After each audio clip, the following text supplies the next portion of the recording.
The views and opinions on this show do not necessarily reflect the views of ESPN Tucson 1490 AM, 94.9 HD Channel 4, or the Arizona Lotus Corporation. Welcome to Spears and Ali on ESPN Tucson. Justin Spears, I like that. With Justin Spears and Ali Farhang on 1490 AM, 94.9 HD Channel 4, ESPN Tucson. Brought to you by Tucson Federal Credit Union, the Volpe team at Nova Home Loans, and Rightway Heating, Cooling, and Plumbing. I want to be entertaining, but I'm not stupid enough to compare myself to Ali. Spears and Ali here on ESPN Tucson and the Spears and Ali podcast and the Spears and Ali YouTube channel today. We've got a special guest joining us here.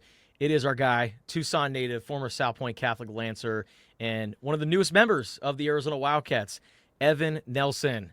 Also a former Foothills Charger, if I'm not mistaken. I didn't know this, Evan, but you were a football player in addition to playing basketball. Tell us about that.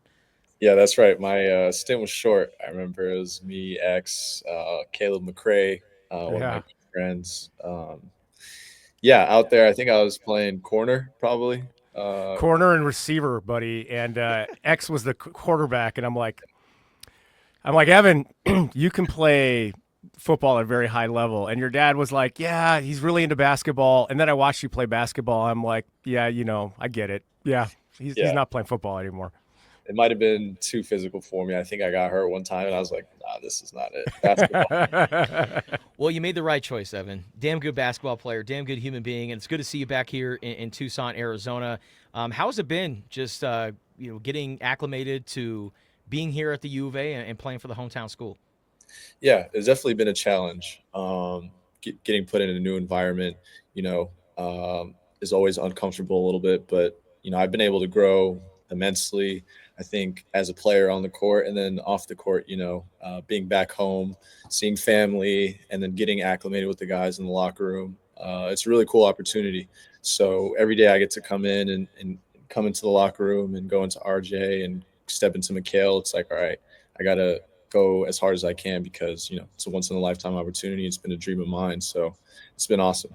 Did you have that moment where you were like, holy bleep, I'm actually playing point guard U for the Arizona Wildcats? This is crazy.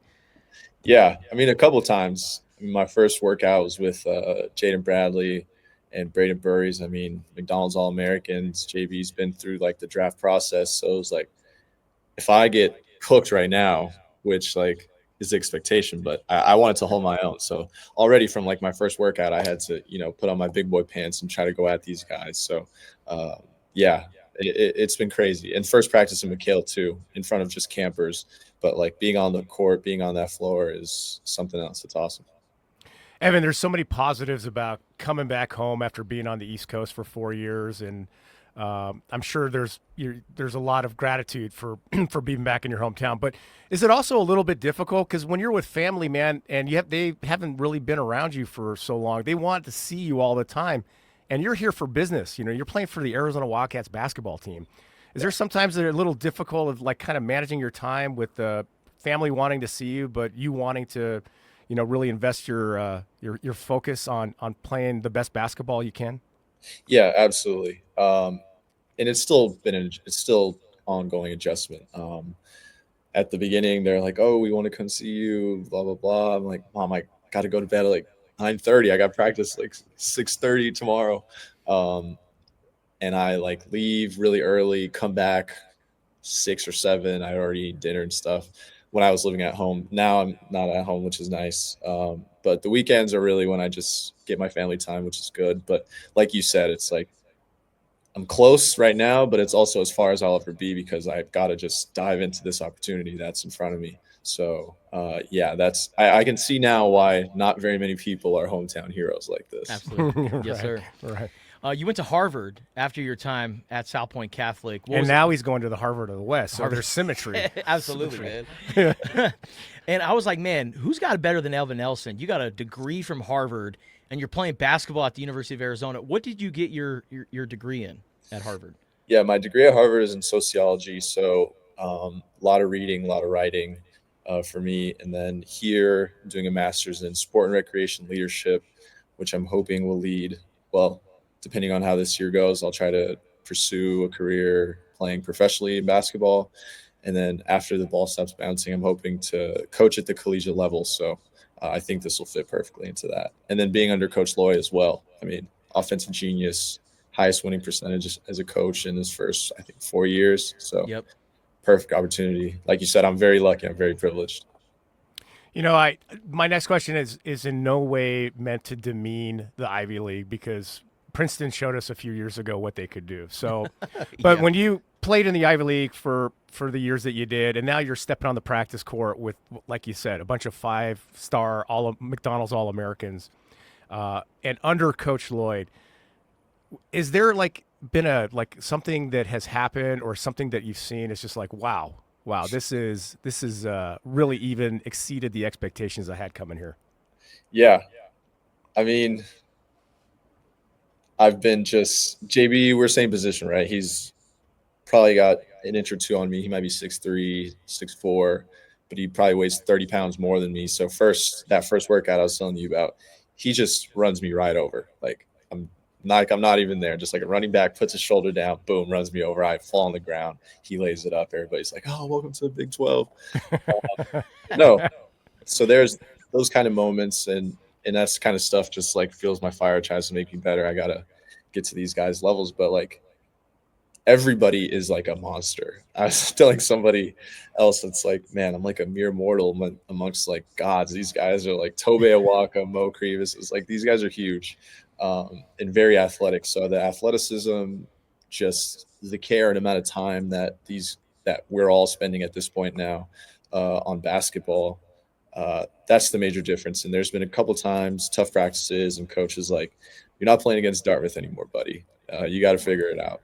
But figuring it out. He's literally the Batman in the Justice League. It's Batman's still cool. He's got all the gadgets, he's got a lot of talent, but he's all these guys got superpowers. I'm the human being. But hey, Batman did okay for himself, and Evan, I'm sure you will too. Absolutely, man. And with that being said, how do you envision your role being with this year's Arizona basketball team? Yeah.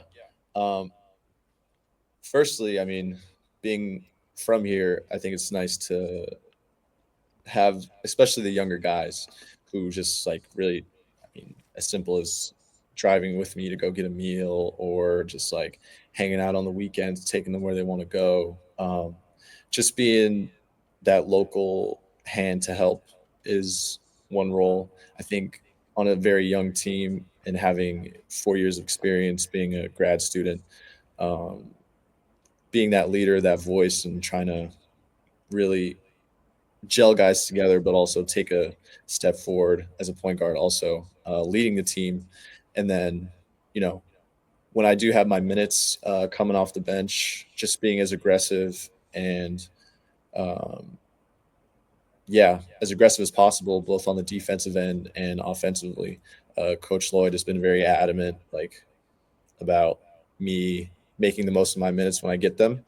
And man, they're going to still have to be hard earned because our team is very talented.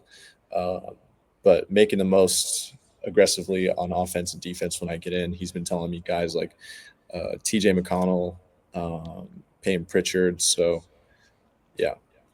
I like it. Evan, so you talked about, being from here. So a guy like Braden Burries, who just kind of came into town, says, Evan, you're from here.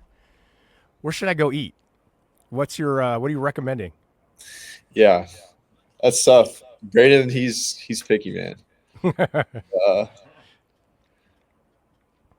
I gotta take him to a Mexican food spot. And there's this place on Congress. They got Raspados. It's called Sonoran Delights. That's my spot. Sonoran Dogs. I like Huevo Canelo. It's all right. Hell yeah. Hayes is pretty close to us.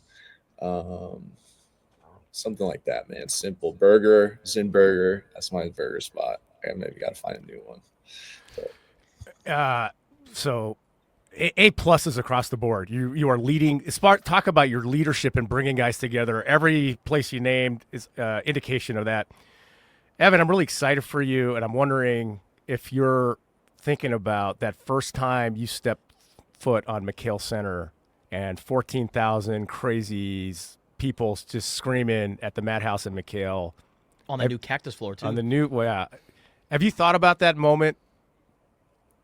Yeah. definitely. I mean, it's going to be watching these games all my life. Like, I know what the environment's like. But I don't think I can put myself there until I'm actually there. Like, Yeah. the adrenaline and everything that's going to be running through me is probably going to be overwhelming, to say the least. But nah, I mean, I've worked a long time for this moment, been playing basketball for a long time. So, yeah, it's going to be incredible. I can't wait for it. But man, yeah, it's going to be a lot of pressure. I'm just saying, man, get ready for it because I know you're going in. You want to be focused. You want to play your best ball, but they're going to announce you going into the game, or you're going to check in, and the crowd is going to rise to its feet because Wildcat fans know their basketball team, and they're going to go crazy when you step on that court. So, I'm just telling you, prepare for it because that's what's going to happen. I'm going to be leading the cheer. Yeah. And the ball guy with the headband, that's Paul Diaz, by the way. Yeah. Get to know him very well. Really cool guy. Short answer, Evan. Who's your all-time favorite Arizona basketball player? Man, it's hard not to say Derek Williams. He was a monster. But I always got to say my guy, Kyle Fogg, and he was here actually yesterday. Yes. He was here yesterday. He's the reason why I wear 21.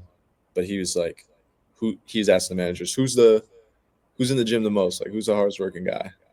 And they were like saying, oh, we don't know. He's like, that should be like a no question, no brainer. That should be you. Like, you're not like me. He's like, you're not going to the NBA. Like, you're not some super genetic freak. Like, you got to be the hardest worker. You got to put the most hours in. And this is crazily enough something he's been telling me since I was still at Harvard, because he was coming back working out at South Point and I'd see him there. So Fogg is my guy, and he's really somebody I look up to. Yeah. He's the best, man. That was like X was his workout buddy. That was the best. The best. That's our guy, Evan Nelson, Arizona point guard, joining us here on Spears and Ali and the Spears and Ali YouTube channel. Evan, thank you so much for joining us. Absolute pleasure and good luck this season, man. Thank you, Justin. Thank you, Ali. I'll see you guys.